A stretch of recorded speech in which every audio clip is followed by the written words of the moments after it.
The Cranes this evening resumed their training ahead of the much-anticipated World Cup qualifier against Angola in Kampala, but were forced to train from the outside pitch because the stadium was occupied by Aspire Africa, an organization whose mission is to develop and educate schools and local communities in Africa through physical activity and sport. Very disappointed by Namboole management, aware that this is the national team.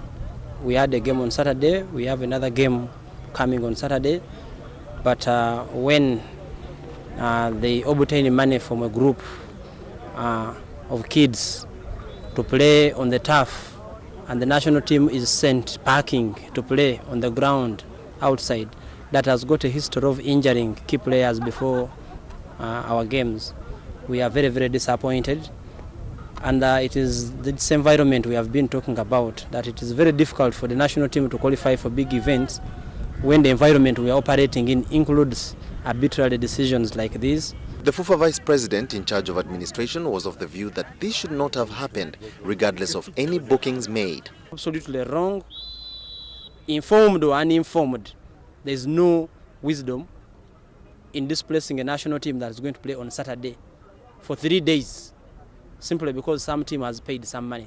But the Namboole administration were quick to deny the claims by the federation, saying the national team had not booked the stadium like they did last week. Aspire Academy booked to use the stadium for 3 days, Monday, Tuesday and Wednesday. They use 1 hour in the morning and 1 hour in the evening. Unfortunately today, Uganda Cranes drove.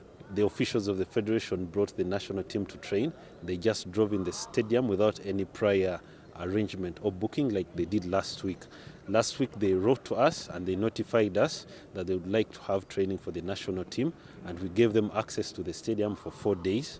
The stadium manager also said the issue was already being reviewed and both fans and the federation should not be worried, as the confusion was already being solved. Beginning tomorrow, the Cranes will be able to train in the morning, if it's an hour or 1 hour and a half, and also in the evening, 4:30, for maybe an hour or 1 hour and a half.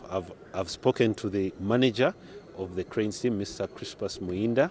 I've asked him to give me his program this evening so that I can effectively book them and synchronize the training. The Cranes play Angola this weekend, knowing that a vital win will put them at a good position to qualify for the World Cup. Joel Kamadi, NTV Sport.